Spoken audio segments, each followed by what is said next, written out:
Welcome to Bedtime Biographies. If you're listening to this right now, you're probably somewhere comfortable. Maybe you're already settled in for the night, the lights turned low, the day beginning to fade behind you. That's exactly where we want you to be. Here, we take our time. There's no rush. We simply spend a quiet hour or two moving through the life of someone who lived before us, someone whose story is worth knowing. And tonight, that person is Nikola Tesla. You may have heard his name. You may know a little about him, or quite a lot. Either way, it doesn't matter. Tonight, we're going to let his life unfold slowly and gently, the way all good stories do when there's no hurry to get to the end. So let yourself get comfortable. Let your body settle. And whenever sleep finds you, that's perfectly fine. We'll begin at the beginning. Nikola Tesla was born on the 10th of July in the year 1856. The world he was born into was a very different place from the one we know now.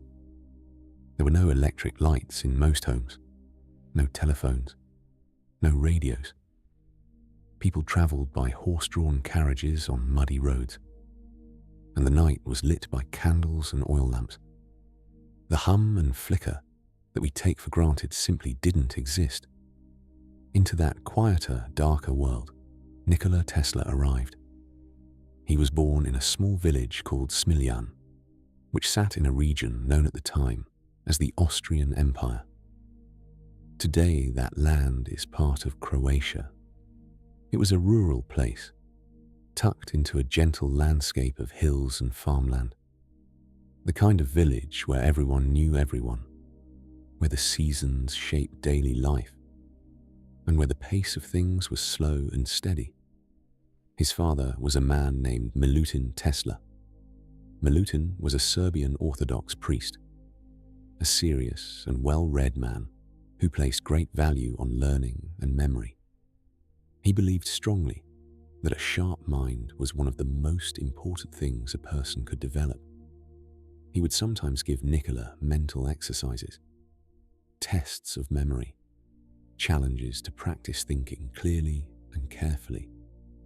In this way, even from early childhood, Nikola was shaped by a father who took the life of the mind very seriously.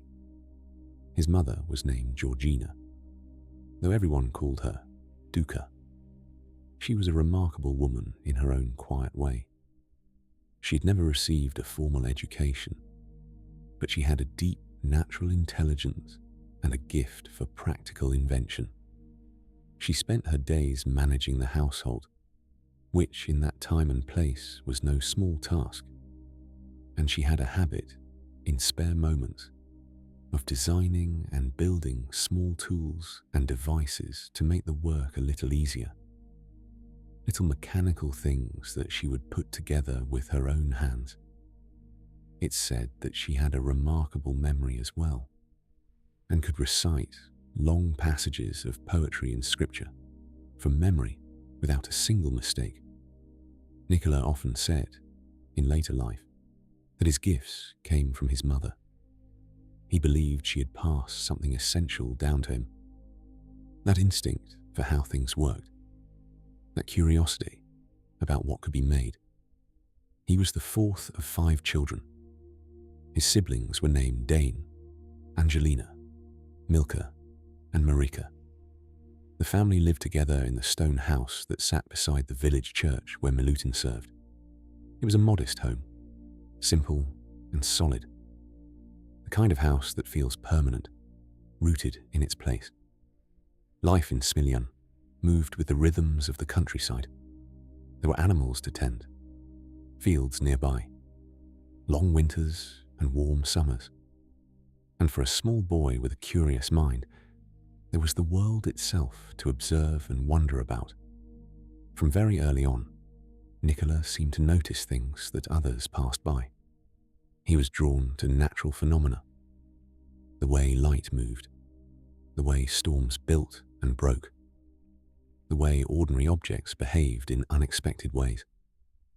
He was the kind of child who would stop and watch rather than run past, who wanted to understand what he was seeing. He was also, by his own account, a child who lived partly in his imagination. He had a vivid inner world. He could close his eyes and see things clearly, almost as if they were real in front of him. He later described this as something that stayed with him his whole life. The ability to picture things in his mind with a kind of clarity that most people didn't experience, to rotate objects in his thoughts, to see how parts would fit together before he ever built them. As a young child, he didn't yet know what to do with that gift. It was simply part of how he experienced the world. There was a sadness that touched the family during Nikola's early years. His older brother, Dane, was considered the gifted one, the promising one. He was 7 years older than Nikola and was spoken of with great admiration within the family. But when Nikola was around 7 years old, Dane died in an accident involving a horse. The details aren't entirely clear across the historical accounts, but the loss was devastating to the family, and for young Nikola, there was an added weight. He was now growing up in the shadow of a brother who was remembered as exceptional and who could never be equaled or contradicted because he was gone. This is something Nikola carried quietly for a long time. That feeling of trying to step into a space that grief had made sacred. It's a tender and complicated thing, and it shaped him in ways that are hard to fully trace. The family moved when Nikola was still young. His father was reassigned to a new parish in a town called Gospic, which was larger than Smiljan. It had a school, more people, more buildings. For a boy who had grown up in a small village, it was a noticeable change. The world became a little wider. He began his formal schooling in Gospic, and it became quickly clear that he had an unusual aptitude for mathematics. Numbers seemed to come naturally to him. Problems that required calculation, he could often solve in his head before other students had finished writing them down. His teachers noticed. His father noticed. And while Milutin still hoped that Nikola might one day follow him into the church, the signs were pointing in a different direction. During these years, Nikola was also developing what we might now call an intense and sometimes overwhelming inner life. He experienced strange episodes that he described later with a kind of careful wonder, flashes of light that appeared before his eyes, sometimes connected to words or ideas, vivid visions that would arrive unbidden. He found these experiences troubling at times, but he also came to see them as connected to his unusual way of thinking, as if his mind was simply operating on a different frequency. He was a sensitive child, not frail, but aware. He felt things deeply and quietly. He continued his schooling and proved himself again and again to be a student of real ability. He was particularly drawn to physics and to the natural sciences. The way the physical world could be understood through observation and reasoning felt deeply satisfying to him. There was an order to it, a logic, and finding that logic brought him something close to peace. As he moved through his early teenage years, still living in Gospic, he began to encounter ideas that would stay with him. He read widely. He was drawn to the great works of literature and science alike, and he was developing, slowly and steadily, a sense of himself as someone who wanted to understand how the world worked, not just to observe it, but to find the principles underneath, the invisible rules that govern visible things. He was around 14 when he first became deeply interested in electricity. It wasn't a sudden flash of inspiration. It was more of a quiet pull. He read what he could find. He thought about what he read. He asked questions. And somewhere in those early encounters with the idea of electrical current and electrical force, something in him recognized that this was where his mind wanted to go. It was a beginning, slow and unassuming, the way most real beginnings are. At 17, Nikola finished his lower schooling and was set to continue his education. But before he could move on, something happened that interrupted everything. He fell seriously ill. The nature of the illness isn't entirely certain, but it was severe enough that his family feared for his life. He spent a long time recovering. Months went by. The future that had seemed to be forming quietly in the distance felt suddenly uncertain. It was during this period of illness and slow recovery that something shifted in him. He made his father a kind of quiet promise. If he recovered, if he was given the chance to continue, he would dedicate himself to the study of engineering and science. Not the church, not a conventional path, but the path his mind had already begun walking on its own. His father, who had hoped for something different, listened. And when Nikola did recover, slowly and then more steadily, Milutin supported his son's direction. In the autumn of 1875, Nikola Tesla arrived at the Technical University in Graz, in what is now Austria. He was 19 years old. It was the first time he had lived away from his family, and Graz was a proper city, larger and busier than anywhere he had spent time before. There were wide streets and stone buildings, coffee houses and lecture halls, students from across the empire moving through the corridors with books under their arms. For Nikola, it must have felt like stepping into a larger version of the world. He threw himself into his studies with an intensity that surprised even those who already knew he was capable. He attended every lecture. He worked long hours. He said later that during his first year at Graz, he would begin studying at 3 in the morning and work through until 11 at night. He wasn't doing this because anyone required it. He was doing it because he was genuinely consumed by what he was learning. His professors noticed him. Some admired his dedication. Others found his certainty a little uncomfortable. He was the kind of student who would sometimes correct a calculation mid-lecture, quietly but clearly. Not to embarrass anyone, simply because he could see that something was off, and it seemed natural to say so. He was particularly taken by a physics course during his first year. The professor demonstrated a new piece of equipment that had recently arrived from Paris. It was a Gram machine, a device that could function both as a generator, converting mechanical motion into electrical current, and as a motor, doing the reverse. The professor showed the class how it worked, explaining the principles involved, and Nikola found himself watching it with unusual attention. Something about the way the machine operated stayed with him afterward. The current it produced ran in a single direction.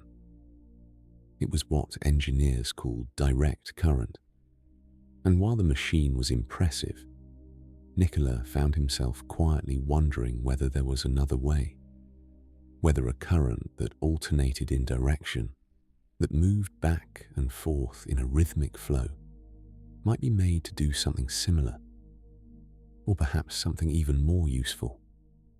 He didn't have an answer yet. It was more of a question that settled into him and refused to leave. He continued his studies, excelling in mathematics and physics, while struggling a little more with the subjects that interested him less. His first year was so strong that his professors wrote to his father, expressing their admiration. But the pressures of that intensity were also beginning to show. He was working too hard and sleeping too little. And by his second year, some of the discipline that had carried him through began to fray at the edges. He discovered gambling. It started lightly, a social pastime, common enough among students. But for Nikola, whose mind worked in patterns and probabilities, it became something more absorbing than it should have. He lost money that he didn't have. He won some of it back. He lost it again. His family sent him funds, and he played them away at the card table. He later wrote about this period with a kind of clear-eyed honesty, not making excuses for himself, but acknowledging that something in him had slipped sideways for a time. His father wrote to him with concern. His mother, too. Eventually, he found his way back. He always described his mother as the one whose quiet steadiness helped him recalibrate. She never lectured him harshly. She simply held a kind of calm expectation that he would find himself again. And he did. But his academic path grew complicated. He had come to Graz on a scholarship that required him to maintain a certain standing, and the disruptions of his second and third years cost him that support. He left the university without completing his degree. It was a quiet failure, and one he found difficult to acknowledge. For years afterward, and there is some evidence of this in the historical record, he allowed people to believe he had graduated. The gap between what he had achieved intellectually and what he held officially on paper was something that sat uncomfortably with him. He moved on. After leaving Graz, he spent some time in Maribor, a small city in what is now Slovenia, working as a draftsman. It was modest work, unremarkable work, and for someone with the kind of mind Nikola Tesla possessed, there was something quietly discouraging about it. He was doing small tasks when the ideas moving through his head were anything but small. He was also, during this period, struggling in ways that went beyond the professional. His father had died in 1879, and that loss sat with him. Milutin Tesla had been a complicated figure in Nikola's life, demanding in some ways, supportive in others. He had pushed his son and also listened to him. Losing him while still so young, still so uncertain of his own direction, was a real grief. Nikola was in his early 20s, living in a modest room in a modest city, working a job that asked very little of him, carrying the memory of a father he had both wanted to please and wanted to move beyond. He applied to study at Charles Ferdinand University in Prague. He arrived there in 1880, but again, circumstances conspired against a clean path. He was admitted as a special student rather than a full one, and his time there was limited. He attended lectures in philosophy and other subjects, absorbing what he could. It wasn't the structured continuation of a university career. It was more like a man keeping himself intellectually alive while he waited for something to open up. And then something did. In 1881, through family connections, Tesla secured a position in Budapest. He was going to work for a telegraph company there. It was a step up from drafting work. It was communications technology, which at least pointed in the direction of the electrical world that had been pulling at him since Graz. He arrived in Budapest with some energy and expectation. only to find that the telegraph system he was meant to work with wasn't yet operational. The infrastructure wasn't in place. So he waited and worked for the telephone exchange instead, doing what he could while the larger project slowly came together. But something else happened in Budapest that mattered far more than the work itself. He was walking in a park one afternoon, toward the end of that year. It was a winter evening, and the light was fading. He had a friend with him, a man named Antal Sigeti, who sometimes walked with him in the evenings. Tesla was reciting poetry aloud as they walked. He had a habit of doing this. He could hold long passages in his mind and speak them from memory. And there was something in the rhythm of poetry that helped him think. He was reciting lines from Goethe's Faust when it came to him, not gradually, all at once. The solution to the problem that had been sitting in his mind since he had watched that grammar machine in Graz years before. The question of alternating current, how a motor could be made to run on it.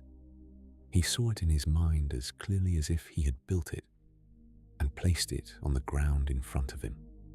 The rotating magnetic field, the way it would work, the principles behind it, the design. He stopped walking. He grabbed a stick and drew in the dirt of the path, showing Sigeti what he was seeing. Lines and shapes, the rough sketch of something that existed, fully formed, only in his mind. Sigeti looked at it. He understood enough to recognize that this was not a small thing. Tesla later described that moment in the park with great clarity. He said the idea came to him as a complete picture, not a fragment, not a hint, a fully realized vision of a machine and a principle that he would spend years bringing into the physical world.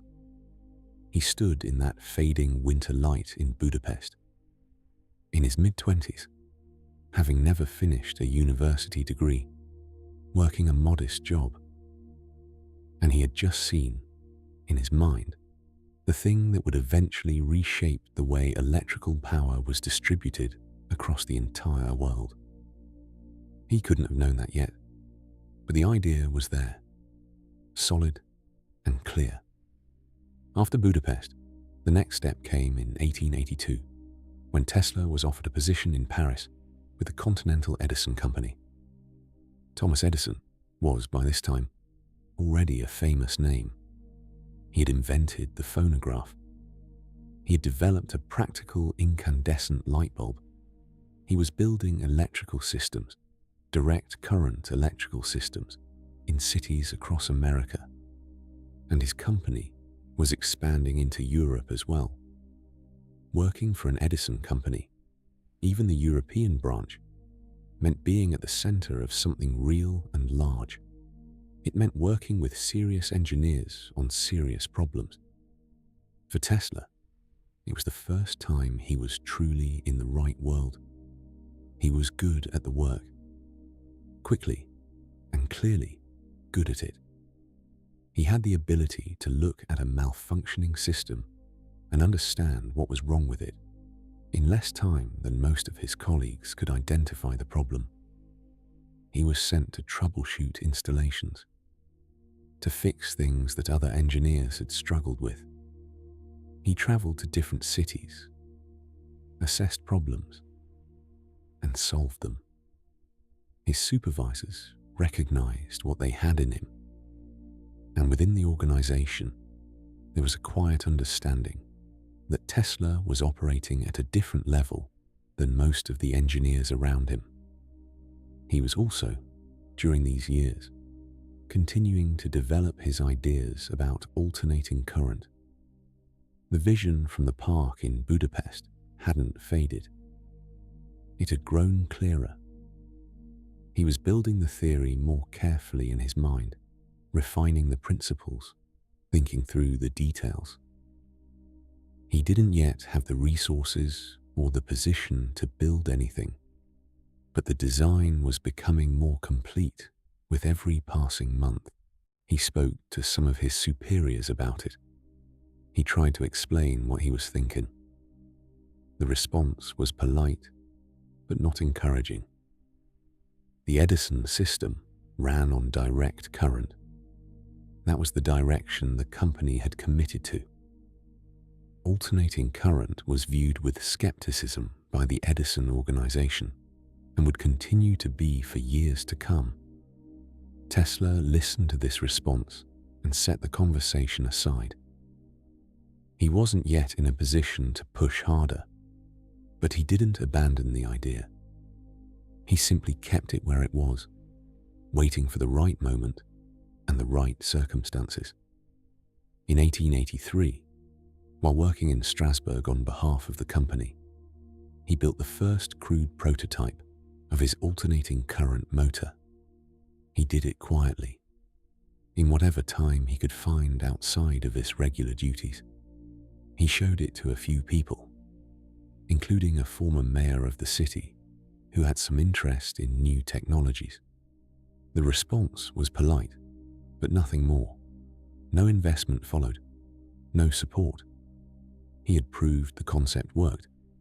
He had seen his own idea made physical and real, and the world, for the moment, passed on. In the spring of 1884, Nikola Tesla boarded a ship and crossed the Atlantic Ocean. He was 27 years old. He had a letter of introduction in his pocket, written by Charles Batchelor, one of Thomas Edison's closest associates in Europe. The letter, as Tesla later recalled it, said something simple and direct. It told Edison that the bearer of the note was a fine man, and that Edison had two great men working for him. Batchelor was one, Tesla was the other.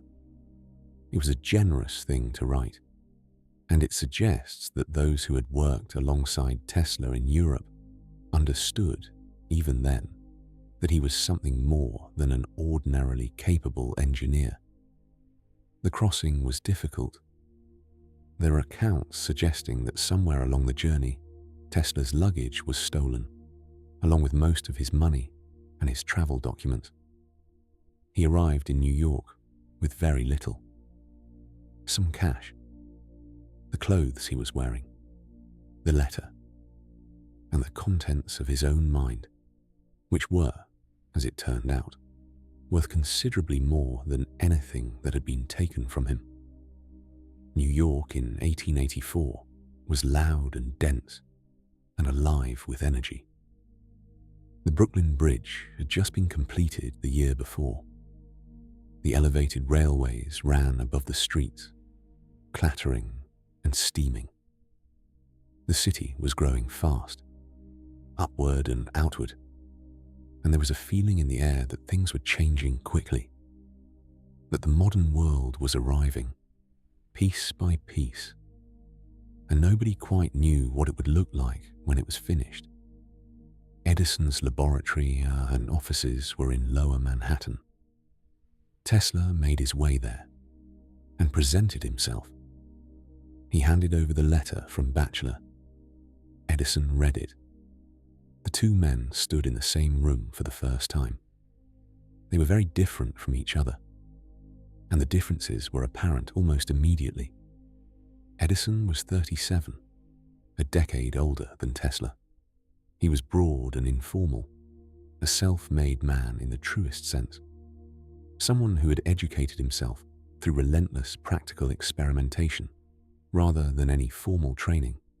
He was direct, sometimes rough around the edges. He worked in long, chaotic bursts, napping on tables in his laboratory when exhaustion caught up with him, then rising and beginning again. He was deeply American in a way that was hard to define precisely, but impossible to miss. Tesla was tall and lean, almost strikingly so.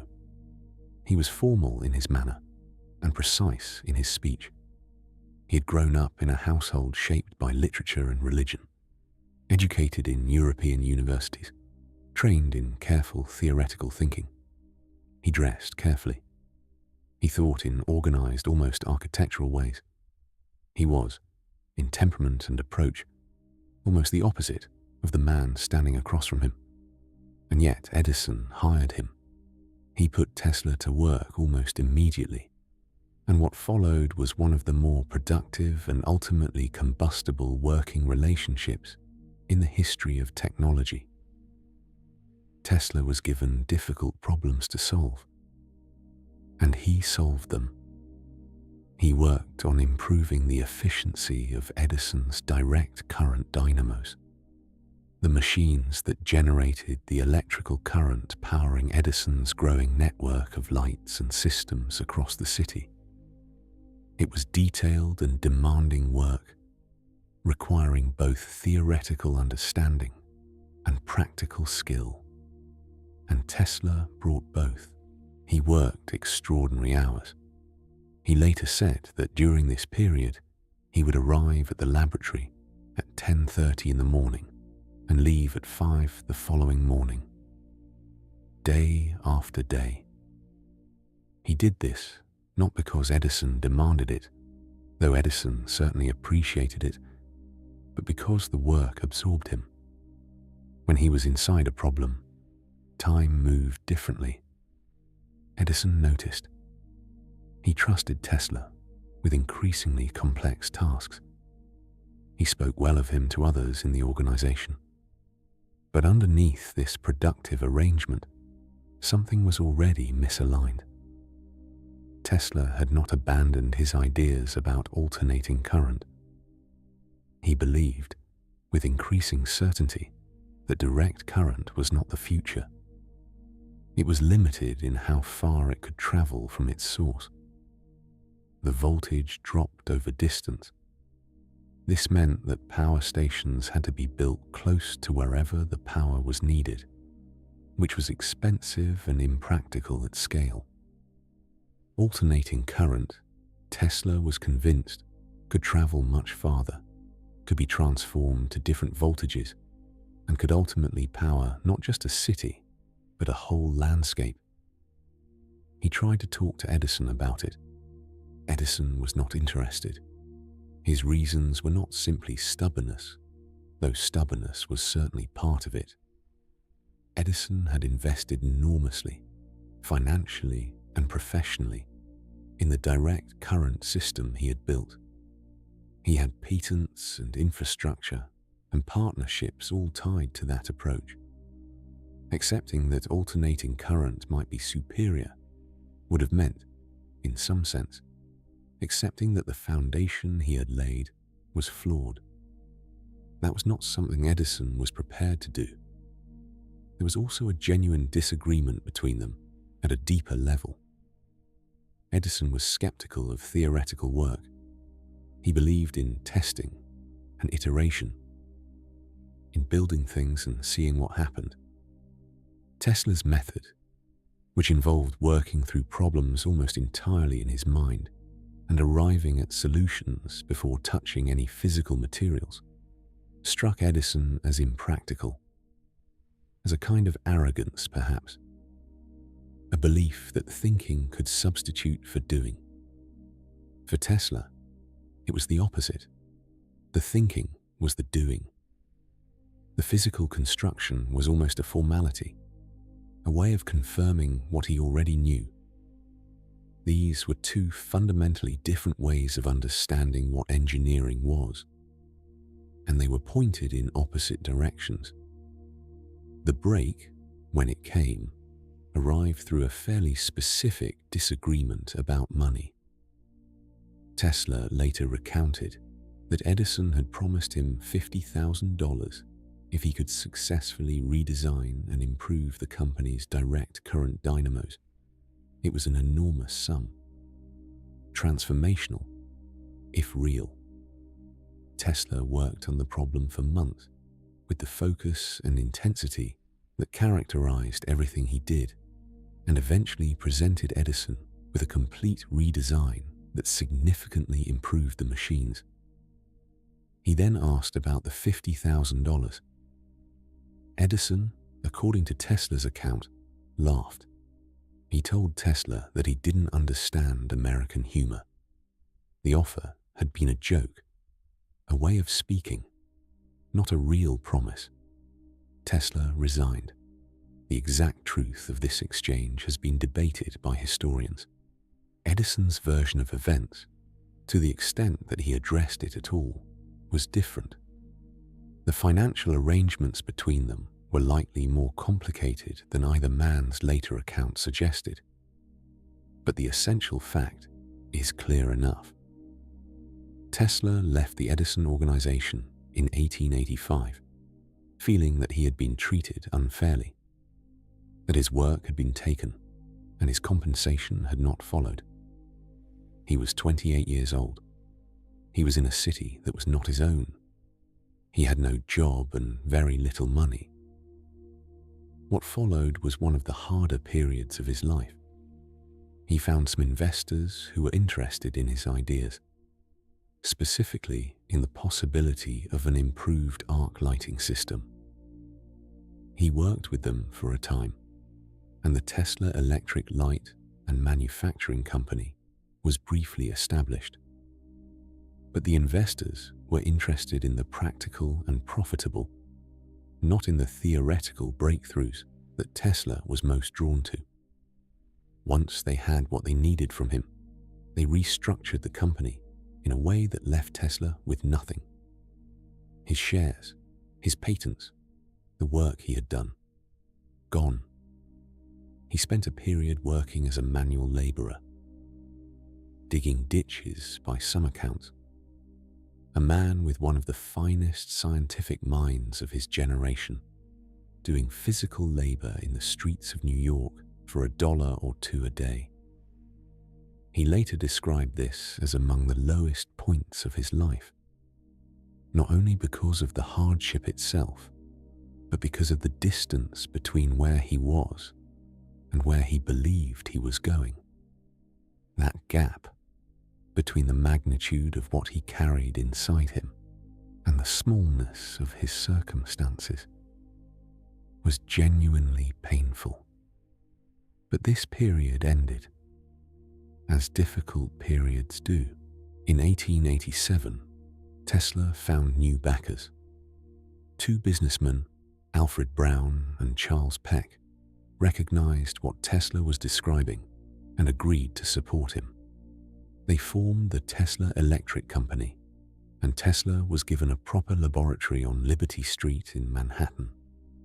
He finally had the space and the resources to build what he had been carrying in his mind since that evening in the park in Budapest, 6 years before. He worked quickly. Within months, he had developed a complete system of alternating current electrical machinery, motors, generators, transformers, a whole interconnected set of devices that could produce, transmit, and use alternating current efficiently. He filed for a series of patents, and they were granted. 7 patents at once, covering the essential elements of what he had created. It was a remarkable body of work, and it did not go unnoticed. George Westinghouse was watching. Westinghouse was a successful American inventor and businessman who had made his name and his fortune in railway air brakes, a safety innovation that had changed the railroad industry. He was sharp and pragmatic, with a good instinct for recognizing when a new technology had real potential. And he had been interested in alternating current for some time, though his own engineers had not yet developed a fully workable system. When he heard about Tesla's patents, he moved quickly. In 1888, Westinghouse came to Tesla's laboratory himself. He saw the machines. He understood what he was looking at, and he made Tesla an offer. He would license the alternating current patents. He would pay Tesla a royalty on every unit of electrical power sold using the system, and he would bring Tesla in as a consultant to help his own engineers in Pittsburgh understand and implement the technology. The terms were generous, more generous than anything Tesla had encountered before. He accepted. This agreement between Tesla and Westinghouse set the stage for what came next, a conflict that the newspapers would eventually call the War of Currents, a prolonged, sometimes ugly, and genuinely consequential battle over which electrical system would power the modern world. On one side, Edison and his direct current infrastructure, already in place in New York and other cities, backed by enormous investment and Edison's own considerable fame and credibility. On the other side, Westinghouse and Tesla, with alternating current, a system that existed largely in patents and prototypes, but that promised to do things direct current simply could not. Edison did not accept this challenge quietly. He launched a public campaign against alternating current that was, to put it plainly, not entirely honest. He argued that alternating current was dangerous, that the higher voltages it operated at made it a threat to public safety. He organized demonstrations in public and with journalists present, in which animals were electrocuted using alternating current equipment: dogs, calves, on at least one occasion, a horse. The intent was to show the public that this was a deadly technology, not something that should be allowed into homes and streets. It was a disturbing episode in Edison's history. A man of genuine brilliance and accomplishment, resorting to theatrical cruelty in an attempt to shape public opinion. Tesla found these demonstrations deeply troubling. He was a man who had a strong and genuine feeling for living things. The suffering of animals affected him in a direct and personal way, and to see electrical current, his work, his system being used in this fashion, was upsetting at a level that went beyond the professional disagreement. He did not respond in kind. He did not stage counter-demonstrations or attempt to match Edison's theatrics. He continued working, refining the system, solving the engineering problems, and trusting that the technology would eventually speak for itself. And then something happened that shifted the balance significantly. In 1891, the city of Chicago announced that it was planning to host a World's Fair. The World's Columbian Exposition, it would be called, celebrating 400 years since Columbus had arrived in the Americas. It was going to be enormous, a showcase of the modern world's achievements. Millions of visitors were expected, and it needed to be illuminated. The contract to light the fair was put up for competitive bidding. Edison's organization bid on it, expecting to win. Westinghouse bid lower, significantly lower, and won the contract instead. What followed was a spectacle. The fairgrounds were lit by alternating current on a scale that had never been attempted before. Thousands of lights, gleaming across the buildings and pathways and exhibition halls. When visitors arrived in Chicago and saw what had been done with electricity, what it could do at this scale and with this reliability, the argument for alternating current became very hard to dispute. Tesla was there for the fair. He gave demonstrations of his own, showing the crowds something they had never seen before. He would pass high-frequency alternating current through his own body, allowing the electricity to cause tubes of gas to glow in his hands. It was striking and strange and somewhat theatrical, though the science behind it was entirely real.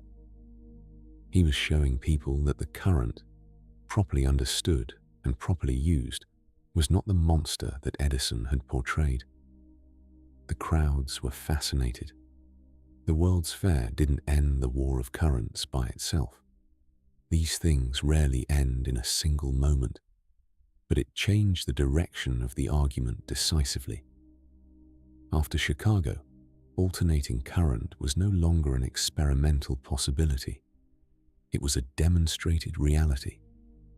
And the next great project would confirm it beyond any reasonable doubt. The Niagara Falls Power Project had been discussed for years.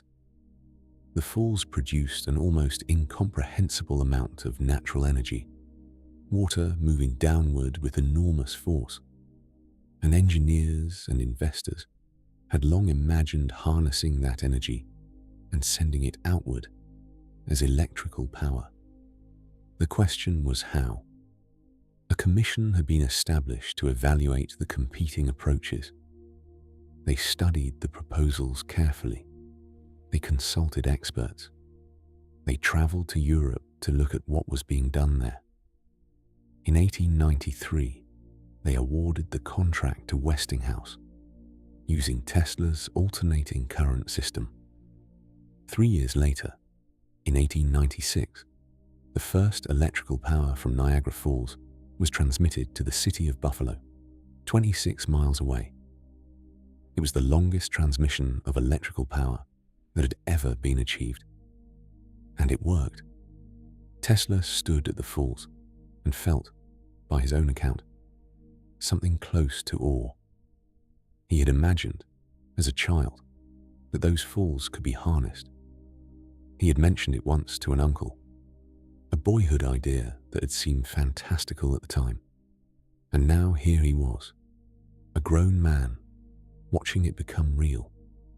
The war was, for practical purposes, over. Direct current would continue to be used for many decades in certain applications, but as a general system for distributing power across cities and regions and eventually whole countries, alternating current had won. The world would be wired in the way Tesla had imagined on that winter evening in Budapest, 15 years before. It was the greatest professional achievement of his life, and he was still only 40 years old. With the success of Niagara Falls behind him, Tesla might have settled into a comfortable life. He had proved what he set out to prove. He had patents that were generating income. He had a name that was recognized across the scientific world, and increasingly in the wider public as well. He could have slowed down, consolidated what he had, enjoyed the recognition. But that was not how his mind worked. He had never been primarily motivated by success in the conventional sense. Money and fame were useful to him, mainly as tools, as things that gave him the freedom and resources to keep working. And the work he wanted to do next was larger, stranger, and more ambitious than anything he had attempted before. He had become deeply interested in high-frequency electrical currents. Currents that oscillated not dozens of times per second, as in the alternating current system he had built, but hundreds of thousands of times per second. At these frequencies, electricity behaved in unusual and fascinating ways. It could be transmitted through the air. It could cause materials to glow without any direct connection to a wire. It could produce effects that seemed almost magical to anyone watching, though the principles behind them were entirely grounded in physics. He had been developing equipment to generate and study these high-frequency currents in his laboratory in New York. He gave a famous lecture to the American Institute of Electrical Engineers in 1891, during which he demonstrated these phenomena to an audience of engineers and scientists. The room was reportedly transfixed. Tesla moved through the demonstration with quiet confidence, holding glowing tubes, producing sparks, showing effects that none of them had seen before. The lecture made him famous in scientific circles in a new way, not just as the man behind alternating current, but as someone who was working at the edge of what was understood, who was finding phenomena that didn't yet have proper explanations. He continued this work through the early 1890s, refining his equipment and pushing further into territory that few others were even thinking about. He developed what became known as the Tesla coil, a device that could produce very high voltages at high frequencies, generating long electrical arcs and effects that are still used today in modified forms, in radio transmission, and various other applications. And somewhere in this period, a larger idea began to take shape in his mind. If electricity could be transmitted through the air at high frequencies, even over short distances, then perhaps the principles could be extended. Perhaps, with the right equipment and the right understanding, electrical power itself could be sent wirelessly. Not just signals, not just information, but actual usable power, transmitted through the earth and the atmosphere, available anywhere in the world to anyone with the right receiver. It was an enormous idea, almost absurdly large, and Tesla began to believe it was possible. His New York laboratory was not sufficient for what he wanted to attempt next. He needed space. He needed a place where he could build large equipment and test it without worrying about neighbors or city regulations or the confined geography of Manhattan.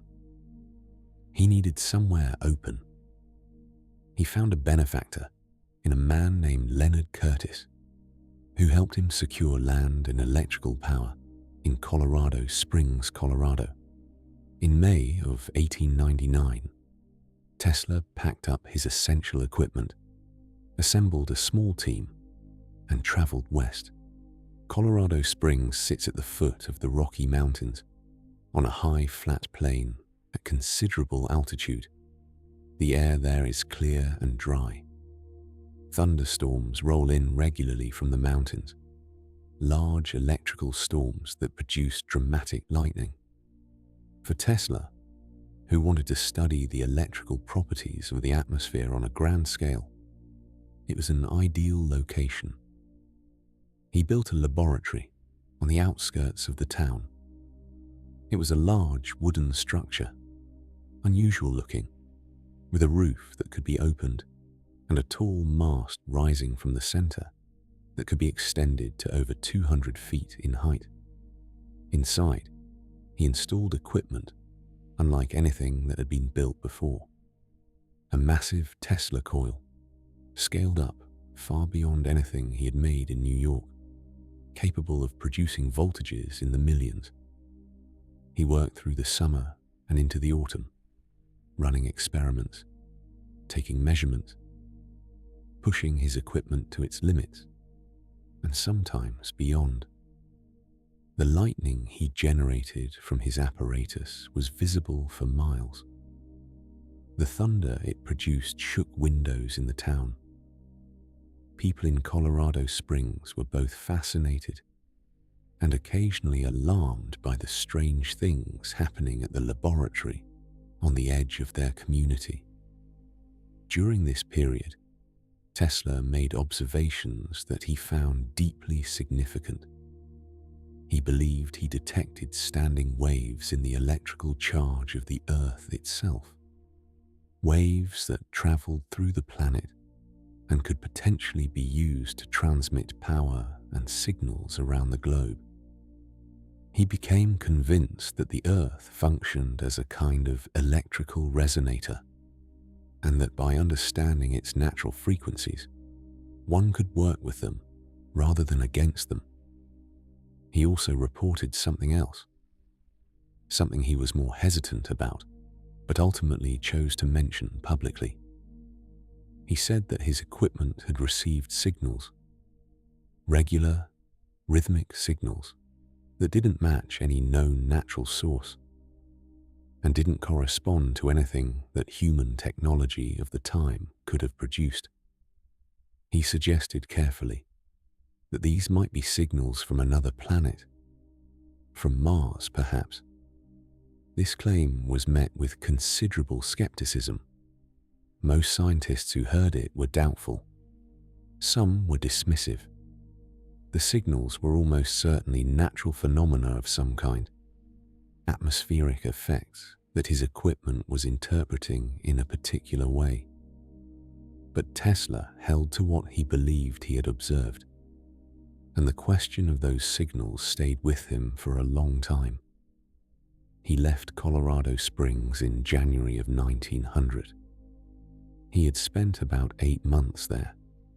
He had filled notebooks with observations and calculations. He had pushed his understanding of high-frequency electricity further than anyone else on Earth. And he had come back with a vision that was, if anything, even more ambitious than when he had arrived. He was going to build a tower. Not just any tower. A tower that would serve as the first node in a worldwide wireless transmission system. A facility from which electrical power could be broadcast across the globe, and from which communications could be sent to any point on the planet. He called the project the World Wireless System, and he believed it would transform human civilization in ways that were difficult to fully articulate. He found his backer in J.P. Morgan, the most powerful financier in America. Morgan was interested primarily in the communications aspect of the project. Wireless communication across the Atlantic was a real commercial prospect, something competitors were already working toward, and Morgan wanted to be part of it. In 1901, Morgan provided $150,000 to fund the construction of the facility. Tesla leased land on Long Island, in a small community called Shoreham. He named the property Wardenclyffe, after the man from whom he had leased it, and he began to build. The tower rose through 1902. It was extraordinary to look at. The structure itself was about 57 meters tall, a wooden framework topped with a large spherical copper dome. Below the tower, shafts were sunk into the earth, a system of tunnels and pipes that were meant to establish a deep electrical connection with the ground. The whole thing was designed around Tesla's theories of earth resonance and wireless transmission, a physical expression of ideas that existed, fully formed in his mind. But things began to go wrong. The costs were higher than the original estimates. The construction took longer. Tesla kept refining and expanding his vision in ways that required more money, more materials, more time. He went back to Morgan and asked for more funding. Morgan declined. And then, in 1901, a man named Guglielmo Marconi successfully transmitted a wireless signal across the Atlantic Ocean. It was a momentous achievement. The message was simple, just a few letters in Morse code, but it crossed the ocean without wires, and the world took notice immediately. Tesla was not surprised by this, and was not entirely gracious about it either. He pointed out, correctly, that Marconi's system made use of principles and even specific equipment that Tesla had developed and patented years before. He said that what Marconi had done was not original, that it built on his own prior work, and historically speaking, he was not entirely wrong. The relationship between Tesla's foundational work and Marconi's practical implementation was complicated, and patent disputes between them would continue for years. But in the moment, none of that changed the public narrative. Marconi had done it. Marconi was celebrated, and the commercial urgency that had partly motivated Morgan's investment in Wardenclyffe was suddenly diminished. If Marconi could already transmit signals across the Atlantic, why was Morgan funding a more expensive and still unfinished tower on Long Island? Morgan withdrew his support. Without Morgan's backing, Tesla could not secure funding from anyone else. The name and reputation that had opened doors a decade earlier now worked against him in a strange way. The scale of his ambitions, the grandeur of what he was claiming to want to build, made potential investors nervous. He was asking for money, not to improve something that already existed, but to build something that had never been built, based on principles that most engineers and scientists weren't sure they fully accepted. He managed to keep Wardenclyffe going for several more years, largely by pouring his own money into it. Money he didn't really have. Money that he borrowed and delayed and shuffled from one obligation to another. He stayed at the site. He continued working. He refused to accept that it was over. But it was, slowly, and then completely, over. By 1915, the project had effectively collapsed. Tesla had lost the property. He owed money to many people. And in 1917, the tower itself was demolished. The scrap metal was sold to help pay some of his debts. What had been a physical monument to the largest idea of his life was pulled apart and carted away. Tesla was not there to watch it come down. He was by this point in his early 60s. He had moved into a series of hotel rooms in New York, living on credit and the fading goodwill of people who remembered who he had been. His finances were in a state that could only be described as desperate. He owed the hotels money. He owed engineers and suppliers who had worked with him. He moved between establishments when the debts became too pressing, always finding a way to continue for a little while longer. And yet, he kept working. Or rather, he kept thinking, which, for Tesla, had always been the same thing. He continued to file patents through the 1910s and 20s. Some of them described ideas that were genuinely ahead of their time. Improvements to turbine design. Principles that would later be recognized as foundational to certain kinds of radar technology. Concepts related to wireless power that engineers and scientists are still exploring today. He gave occasional interviews to journalists who sought him out on his birthday, the 10th of July, which had become a kind of annual occasion for the press to check in on the old man and hear what he was thinking. Tesla was always willing to talk, and the things he said were sometimes practical and sometimes strange, and sometimes both at once. He spoke of death rays, of systems that could bring down aircraft from great distances, of energy transmission schemes that would make conventional power lines obsolete. Some of this was serious and grounded in real engineering. Some of it was harder to evaluate.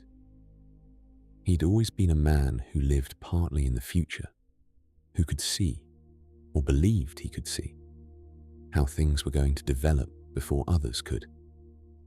But the older he got, and the more isolated, the harder it became for others to follow him, to know which claims were visionary and which had drifted into something else. He had never married. He had come close, perhaps, on a few occasions, though the historical record is not entirely clear on this. He had spoken warmly of a small number of women over the course of his life, but he had always ultimately chosen the work. He said more than once, that he felt a full emotional and romantic life, and the kind of concentrated focus his work demanded could not coexist in the same person. That one came at the cost of the other. Whether this was true, or whether it was a story he told himself, is impossible to say. But the loneliness of his later years was real. He had fewer and fewer people around him who truly knew him or understood what he had done. There were friends, of a sort. He had developed an unusual and tender attachment to the pigeons of New York. He fed them regularly in Bryant Park and in the streets near his hotel. He spoke of them with genuine affection. He would sometimes bring injured pigeons back to his room and care for them until they recovered. There was one pigeon in particular, a white female with grey wingtips, that he spoke of with something close to devotion. He said that when she was well and came to him, he felt something that, in any other context, he would have called love, that she brought him a peace and a warmth that he found very difficult to describe.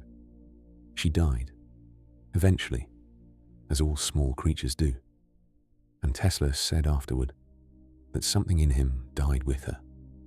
He was living, in these final years, at the Hotel New Yorker on 8th Avenue in Manhattan. The hotel had given him a room 3303, on the 33rd floor. He lived there alone, seeing almost no one, working in his mind on problems that he no longer had the resources or the collaborators to bring into the physical world. His diet had become increasingly restricted. He had always had unusual habits around food, particular preferences and aversions that had followed him through his life.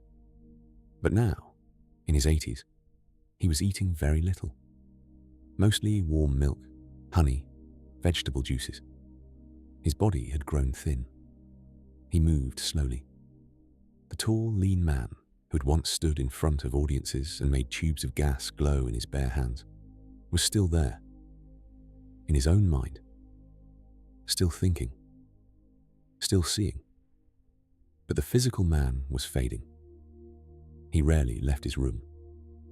In the first days of January 1943, a maid at the Hotel New Yorker went to clean his room and found him.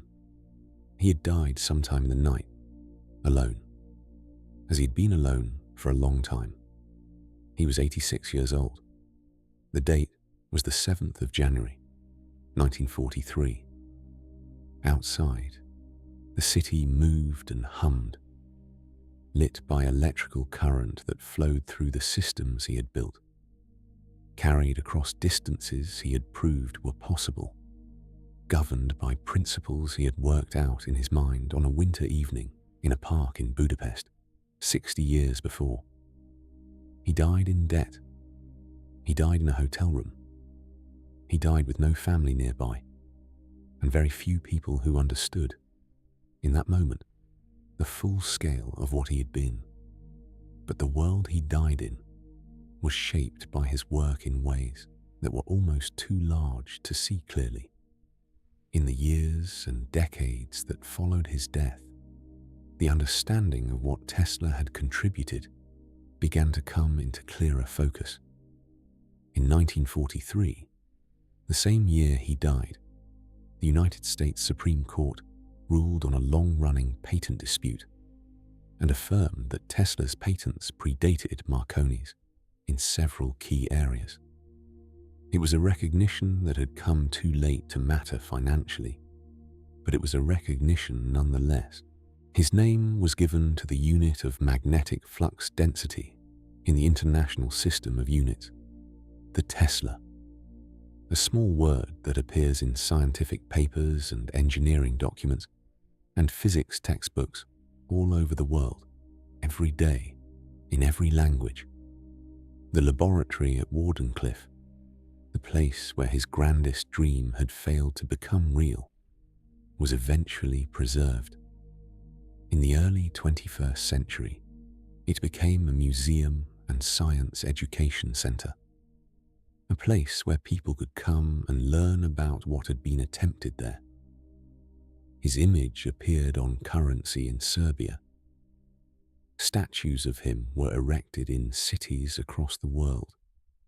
His name became attached to a company building electric vehicles, vehicles that run on the alternating current principles he developed, carrying his ideas forward into a future he couldn't have imagined in its specifics, but might have recognized in its spirit. And there is something fitting in all of that. Something right about the way his legacy spread out slowly, finding its proper shape over decades rather than all at once. He was always a man whose ideas arrived before the world was ready for them, before the materials existed to build them, before the systems were in place to implement them. He lived in a kind of permanent slight aheadness, seeing things that others would come to see only later. That can be a lonely way to live. And for Tesla, it often was.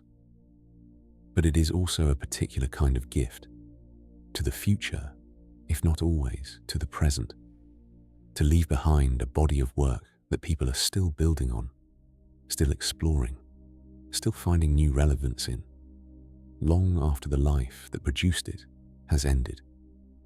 Tesla never had children. He never built the home he might have had. He gave away, or lost, most of the money he earned. He spent his final decades in a single hotel room, thinking thoughts that no one around him could fully follow. And yet here we are, in a world lit and powered and connected in ways that trace back, in essential lines, to a boy who grew up in a stone house in a small village in the mountains, who watched his mother build small devices with her hands, who stood in a park in Budapest one winter evening and saw, all at once, in the clarity of his own mind, how electricity could be made to move. That is the life of Nikola Tesla, a life that was, in many ways, difficult, marked by losses and frustrations, and a loneliness that grew deeper with the years, but also a life of extraordinary inner richness, of ideas that came fully formed and luminous, of a relationship with the physical world, with the principles that govern it, that was unlike almost anyone else who has ever lived. He worked until he couldn't. He thought until the very end. And the things he thought, the things he imagined and built and described and sometimes only half articulated, are still moving through the world, still useful, still true. You can let all of that settle now if you like. The story is told. The life has passed through, gently, the way all lives do when you take the time to follow them from beginning to end. There's nothing more you need to hold on to tonight. Nothing to remember, nothing to figure out, just the quiet and the warmth wherever you are, and the soft fact that another person's life has moved through the room. A remarkable person, a complicated one, someone who saw things others couldn't see and spent his whole life trying to share what he was seeing. Nikola Tesla, born in a small village in the summer of 1856, gone from a hotel room in New York in the winter of 1943, and still, in some quiet way, present in the world he helped to make. Sleep well.